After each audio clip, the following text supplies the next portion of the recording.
It's Tuesday, February 14th. Happy Valentine's Day, everyone. This is theNitch. I'm calling it your daily look at some sports news, a little bit of fitness, motivation, and your day's picks for everything sports.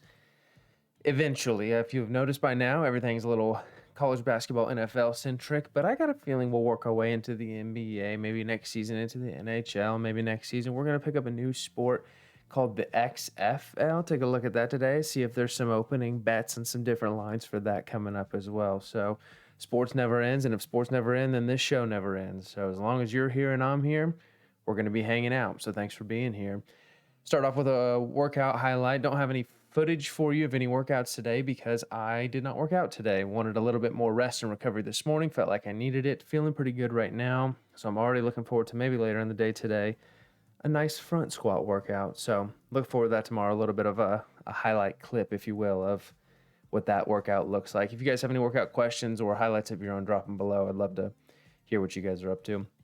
Sports news world today, it's fairly quiet. I'd say the biggest news is definitely in the category of the coaching carousel, they like to call it in the NFL. You've got coordinators jumping from coordinator to coordinator role, and then many people jumping now into some head coaching openings around the league. Notably, Jonathan Gannon, who was the defensive coordinator for the Eagles, has now stepped into the head coaching position for the Arizona Cardinals. Of course, we talked yesterday. It's official today that Shane Steichen, who was the offensive coordinator for the Eagles, has stepped into the head coaching role for the Indianapolis Colts. Congratulations, Arizona and Indianapolis, on your new head coaches because they seem to be studs. I am really curious to see how the Eagles bounce back from this. It's not something that I've paid attention to in years past.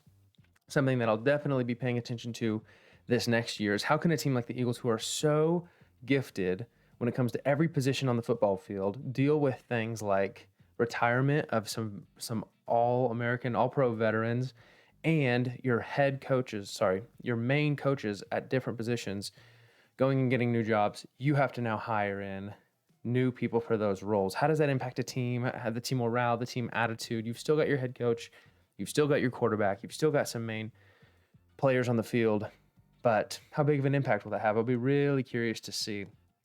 One move that wasn't made was out of the defensive coordinator role for the Cincinnati Bengals. Lou Anarumo is still going to be in that position.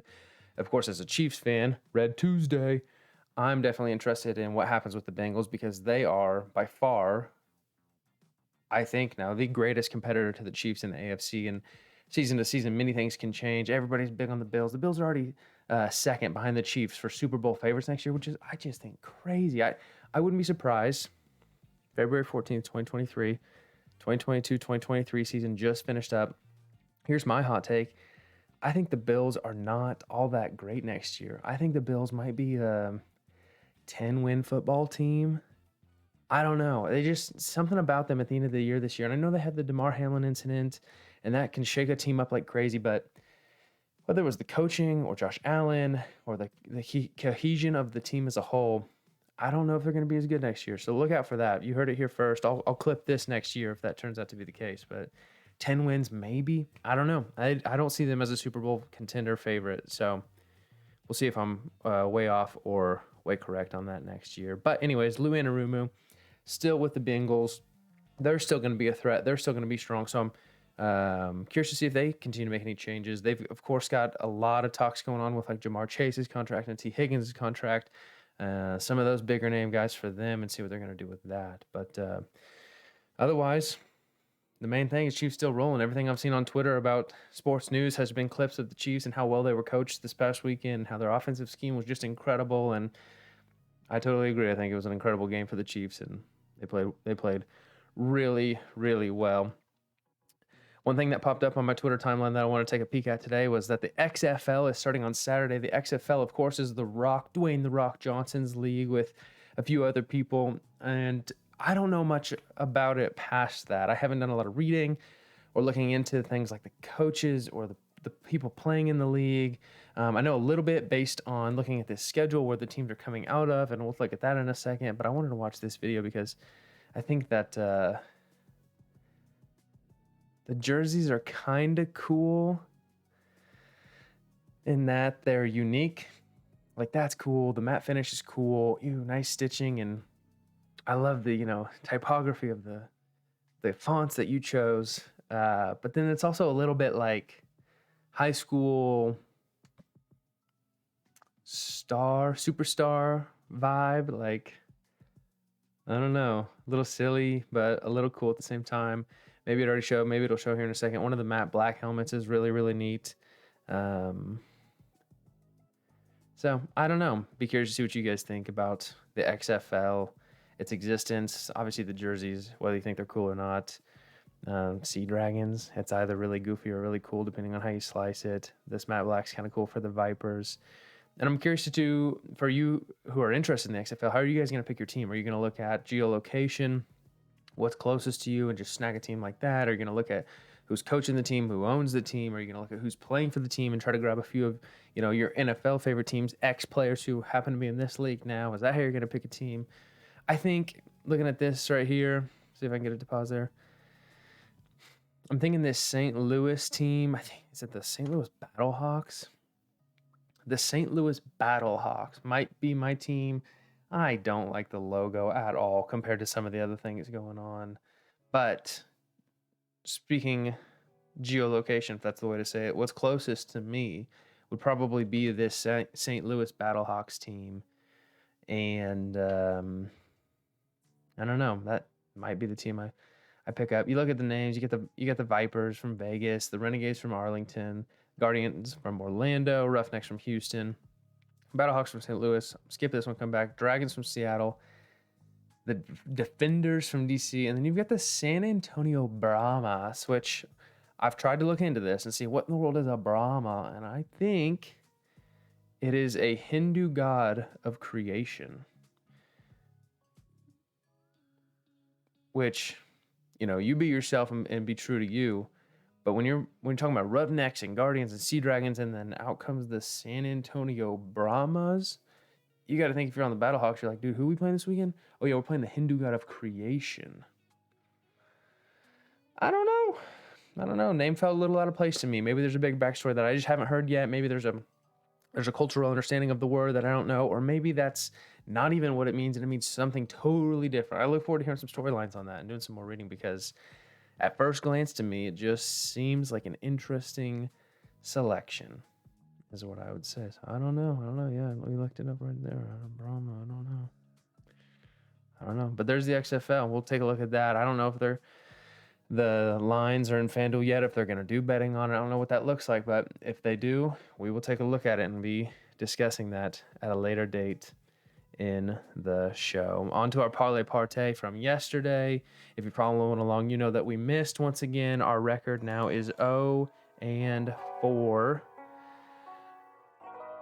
Not good, but that's okay. We're getting there. We picked Baylor, we picked Texas, we picked Miami, all spreads, no money line picks. Baylor covered. They did a great job. They played really, really well. Miami covered. They did a great job. They won that game. They played really, really well at North Carolina. And then Texas is interesting because it's so hard to tell. I watched the game, not with a really tuned in eye, but I was watching most of the game, and it's really hard to tell in the Big 12 in a game like that. Was it Texas not playing super well to the fullest of their capacity, or was it Texas Tech, a team who I believe entered that game as 2-8 in the Big 12? Are they actually really talented, and they've been wickedly underperforming all season long? And then now they're starting to put the pieces together, and so then they come out and they beat a Texas team by, I think, 7 at home. Texas Tech's crowd was in attendance in a big way, so was that the biggest factor? I don't know. Whatever it was, we missed on Texas, who's been winning a lot of big games, fighting for the top spot in the Big 12, and puts us at 0-4 for our Parlay Partays. But that's okay. I've already told you, and I'll keep telling you, don't bet with me until we start winning, because we're gonna start winning. Today's the Tuesday Parlay Partay. We'll get right into this. There's a couple big games on the docket for tonight. I'll tell you right from the get, I'm not including any of the Big 12 games tonight. You've got, K-State at Oklahoma. You've got KU at Oklahoma State. Both of those home teams are slight underdogs in their competition against the two teams from Kansas. I'm not messing with it. Part of that's because it's the Big 12, and I've had no luck so far picking the Big 12 because it's so unpredictable and who's going to show up, who's going to play well, who's willing to fight for the top spot. So even though they're not in my parlays today, and this parlay Partay on this beautiful Tuesday. I will tell you my prediction. I think both Kansas teams walk down into Oklahoma and take the wins. I think that they saw Texas lose yesterday, and they've got to be coached and carried with this attitude now of, we got to go take the league. If we're going to compete, if we're going to win, if we want the top spot, Texas just lost, open that window again. We've got to assert ourselves as the best team in this league. And to do that with only 4, 5, 6 games left in the season here, you've got to win them all. So I do think that the Kansas teams go in and make a statement, get those wins. I'm not putting them in my parlay, though, because no. Here's what we got, though. We're doing Providence money line. That's too small. Come on. Providence money line. Providence is playing against a Creighton team. Both are ranked in the top 25. This game is at Providence. And if I said it earlier, I was going to call today Underdog Tuesday. I might have called it Underdog Tuesday earlier. When I picked these two money lines earlier today, they were both home dogs. That has changed since I did pick them. Providence, I do believe now is it's Syracuse. Syracuse is now a 1 to 1.5 point favorite in their game at home against a ranked NC State team. But I like Providence as an underdog at home against Creighton. Providence is a ranked team who's had some pretty bad losses over the last few weeks. I've got no reason to pick them other than gut feeling and the theme of an Underdog Tuesday. So take that for what you will.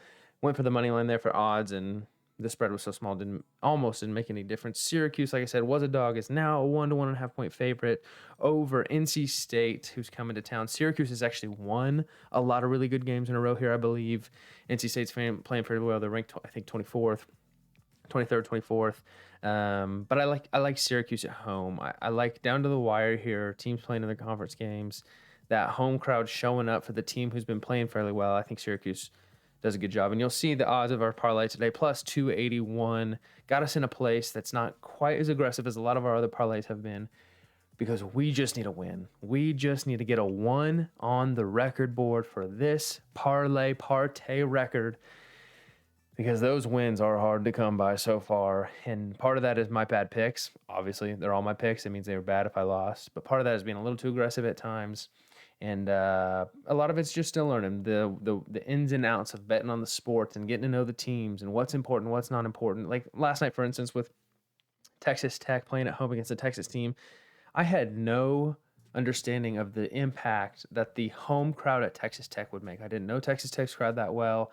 But you think back in hindsight, 2020, like an interstate Big 12 game for a Texas Tech team who's been struggling is maybe why I thought the crowd wouldn't show up if I had considered this factor, but who has shown really great signs of life in the past handful of games. Of course they're going to show up for a game against a top-ranked Texas team. I just didn't think about that. I didn't think about that in the covering the spread. I probably still would have picked Texas based on what I saw and thought would happen, but you watched that game last night, you could tell that crowd brought some energy and that team fed off of it. So here's our picks for today. Parlay Partay. We're going to get a win. We're going to go 1-4 in the record books, and we're going to keep moving forward here on the niche, and we're going to get incredibly good at selecting these parlays. Parenting advice today, I actually don't have anything. Just an encouragement to be the best parent you can possibly be. Go be great and do the most important job in the world as a parent of your family. That's it for today. Quick little episode, but I wanted to check in, still drop it here for you. Leave the comments below, your thoughts, your picks for the day, everything you hated about this episode and hate about me, and I look forward to reading those comments. You guys are the best. Happy Tuesday. Happy Valentine's Day. Love somebody, and have a great day. See you guys tomorrow.